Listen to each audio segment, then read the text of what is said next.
Hello and welcome to Deliberately Creative. I'm Stephanie, and I'd like to welcome you to episode 38 of Doodle Gems. This episode, we are going to be doing Watermelon Tourmaline. It's a beautiful pinky purple red color that goes to a green, all in one gem. So come on with me, and you'll see how easy this really is. I did draw it up on paper first, right here, to figure out what colors I wanted.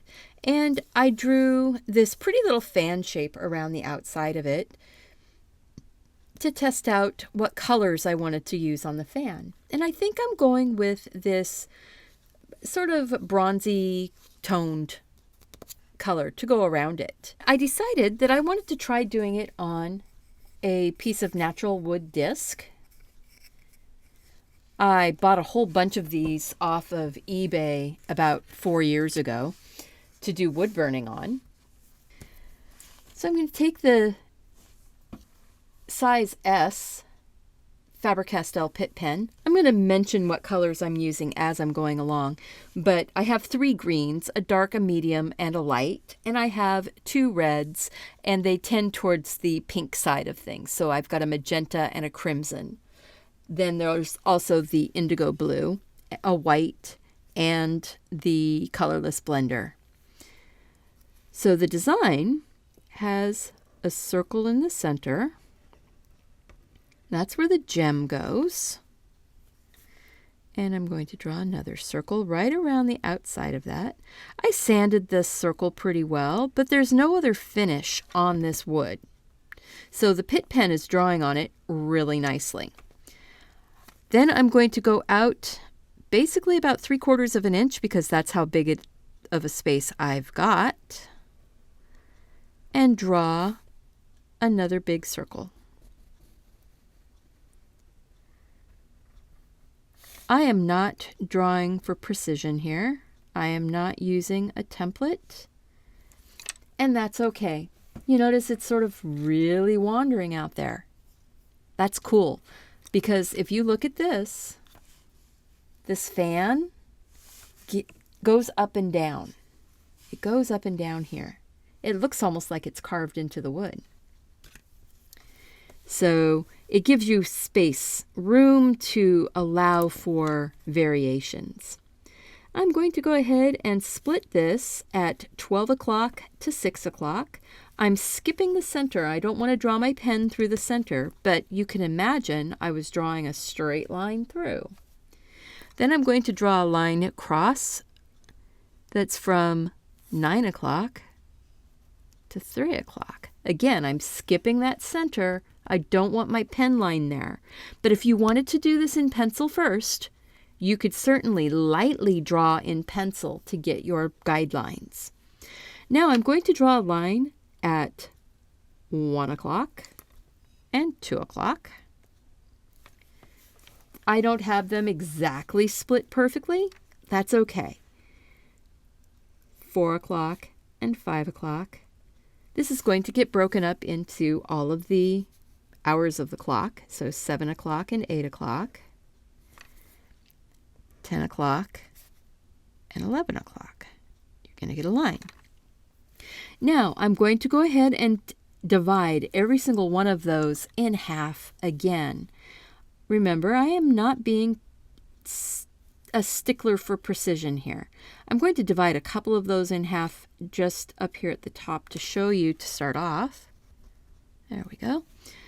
What I'm going to do is come down about 1/8 of an inch on one line.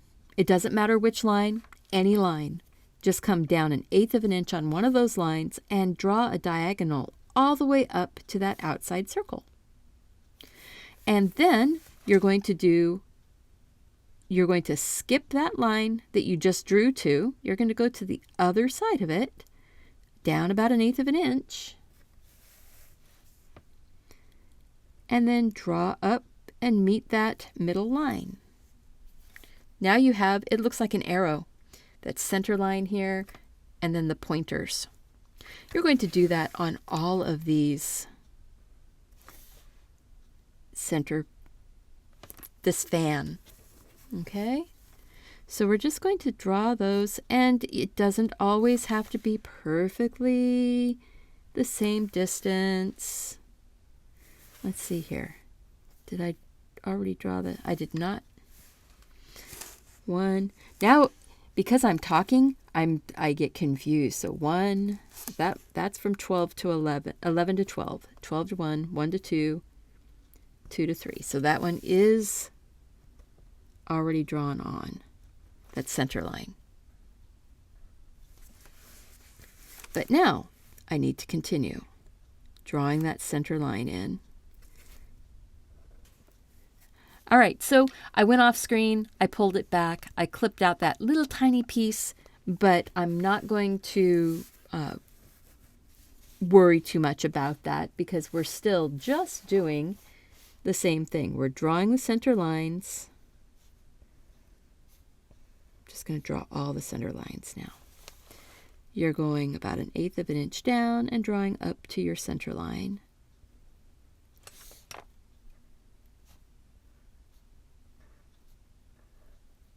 And you get to a point where you are pretty confident in what you're doing, and you can just continue drawing quickly.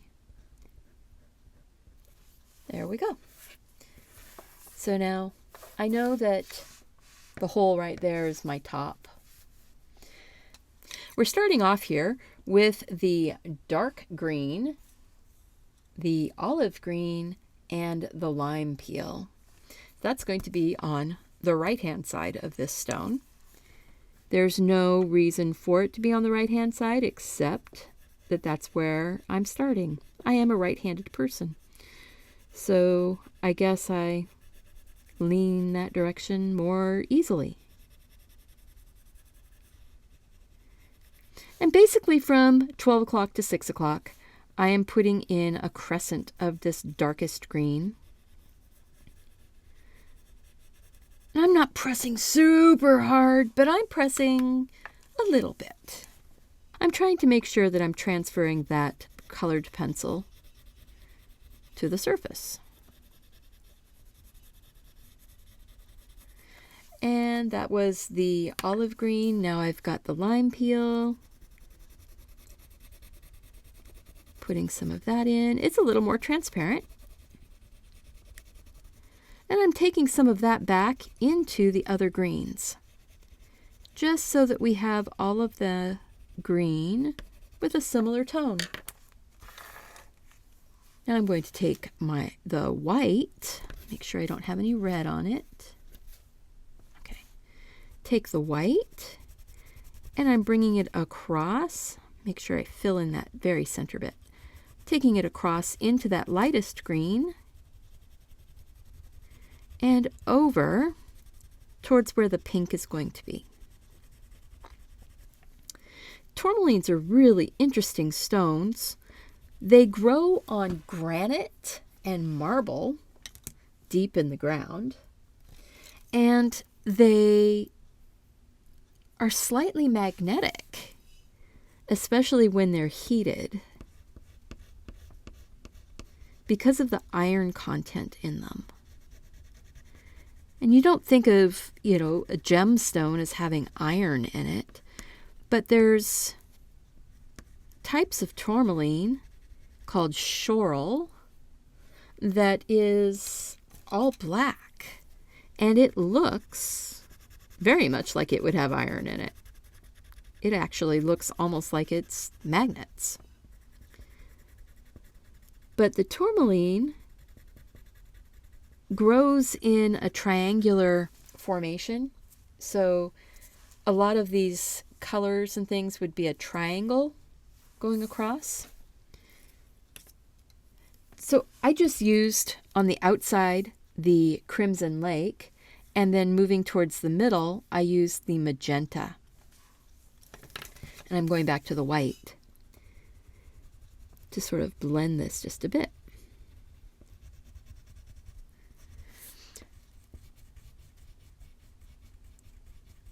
And I'm blending across because there's going to be a highlight here. And I want to take that colorless blender also and just sort of mush that color down in to the wood. There we go. So they would use the really crystal clear tourmalines that were the triangular shape as prisms to show how light refracts into its different colors. And that was back in the 1600s. So 15 something to 16 something, they would be doing that.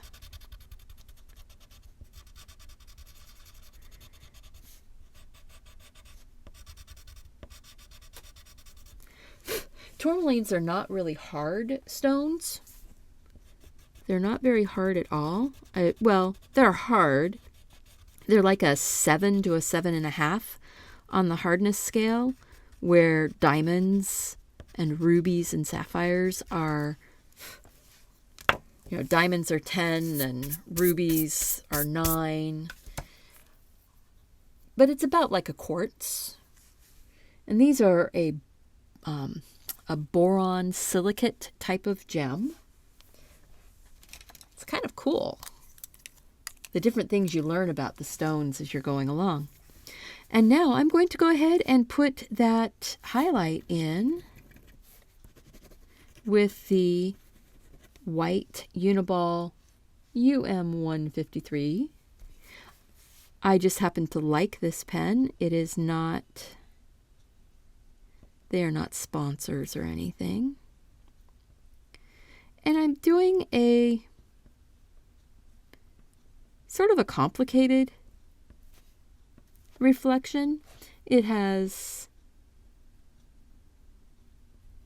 almost like it's showing panes of glass going along. It's kind of pretty that way. All right, so the complicated reflection here for the like windows.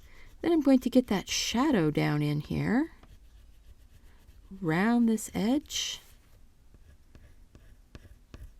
And I'll use just a touch of that colorless blender again to sort of pull that color around so it doesn't look like I just drew a line, which is what I did. But I'm going to sort of buff that color in just a little bit with the colorless blender.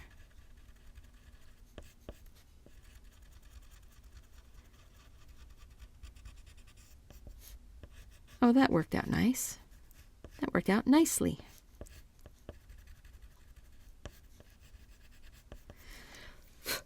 All right, I'm just going to brush this off.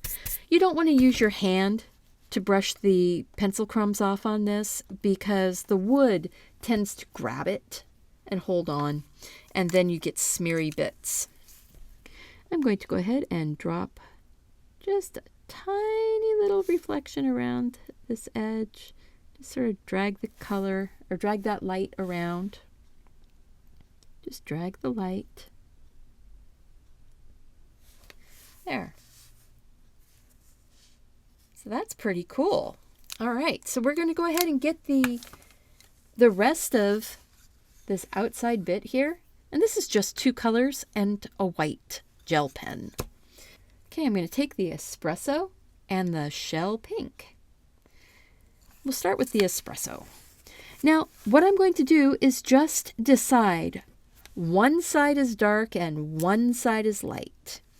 Since I know that my light is coming down this way, or actually my light's coming from this direction here because that's where that reflection is, right? So I just have to decide which side is going to get hit by the light. And I'm thinking that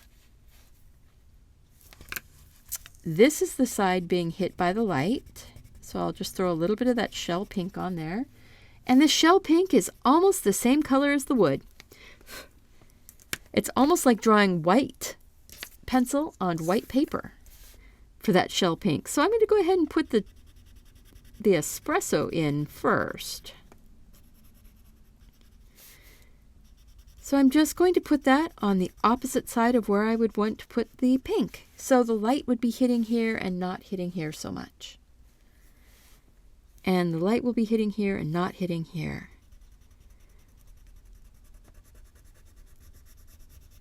And I'm not too worried about getting this perfectly colored in. I want it to be darkest, closer to the setting. I will be taking this color in and doing that bezel also, but not yet. We're just going to get this in really quick. Darkest right down there next to the bezel.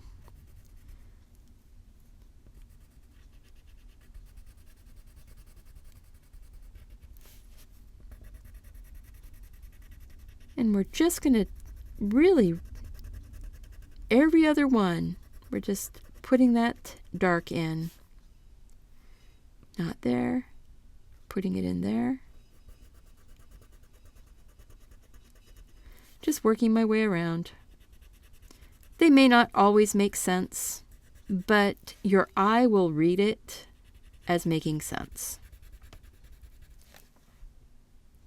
Okay, so right now it just looks scribbled in. That's okay. That's okay. We're going to go ahead and get this shell pink in here. And the shell pink is also going to be used to sort of start smoothing out those colors. I will take that espresso back in there one more time. But basically, I am just doing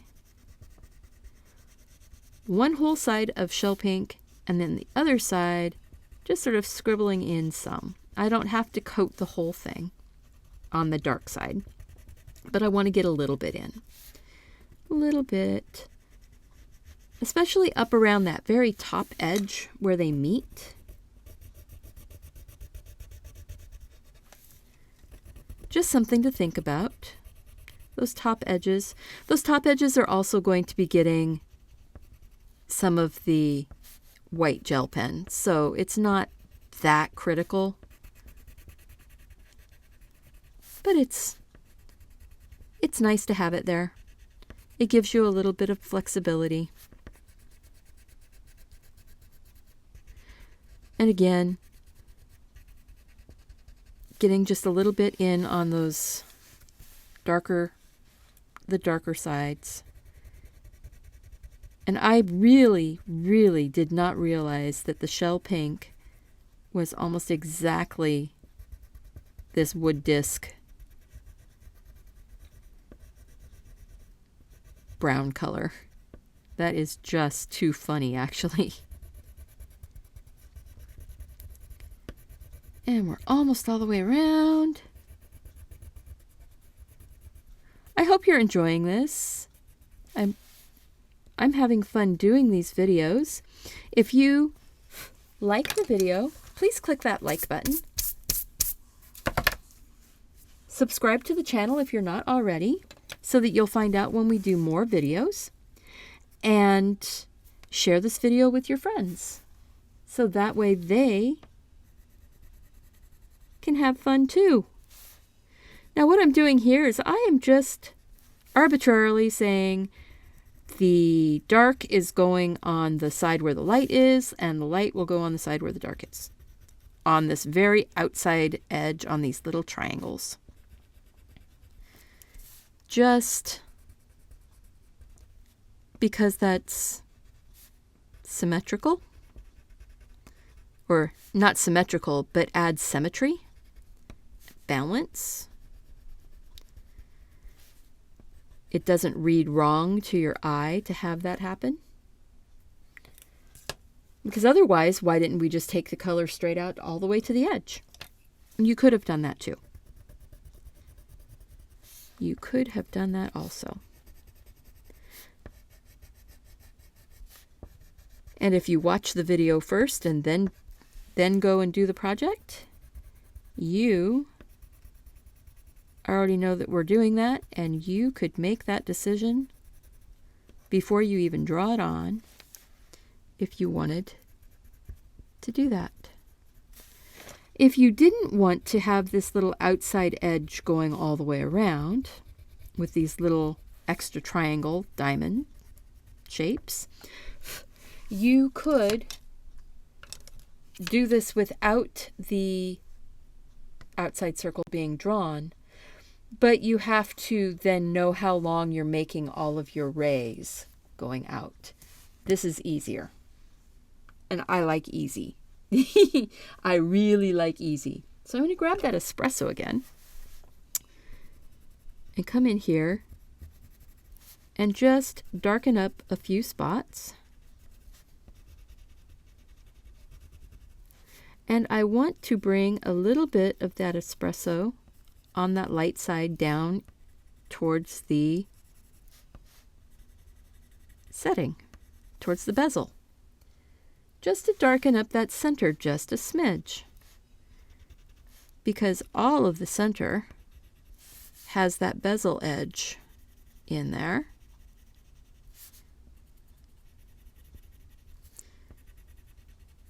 But it's up to you. You can do that or not. Totally up to you.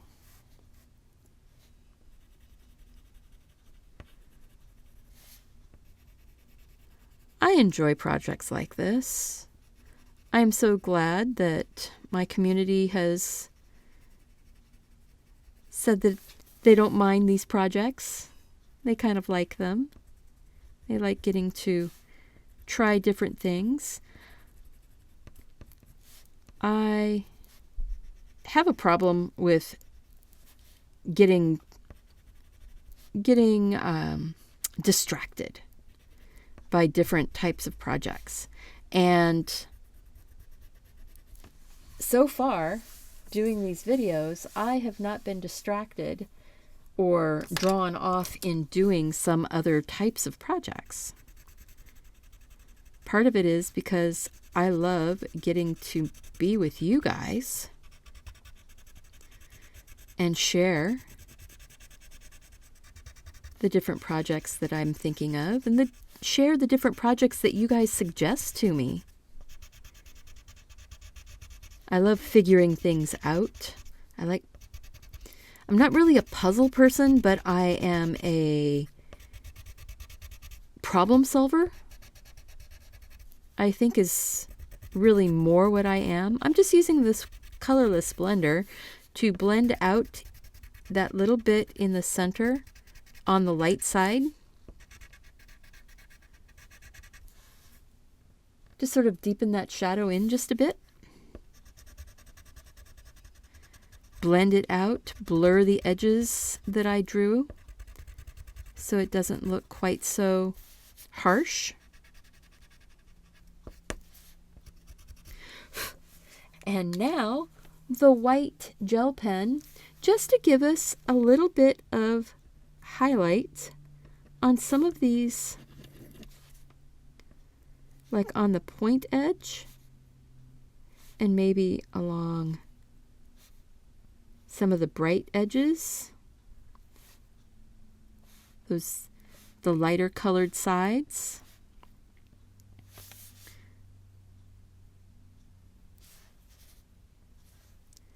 And then on that, just on the very top seam,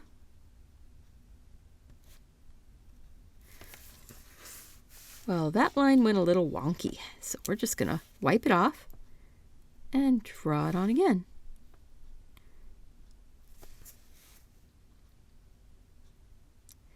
It's really interesting how you can kind of get lost in the up and down on this one.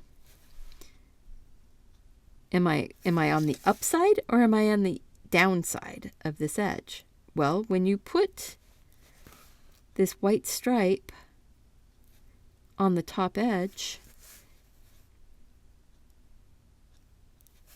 it becomes, or on this line, it becomes the up. You know, you can see how it becomes the taking you up because it's shiny, it's white, it's light, it's brighter, it comes forward towards you. The darker parts are going down and away from you. Just little things, just little things. So I'm just looking here going, I want a little bit of what light there. Did I get light on? A little light there. There we go.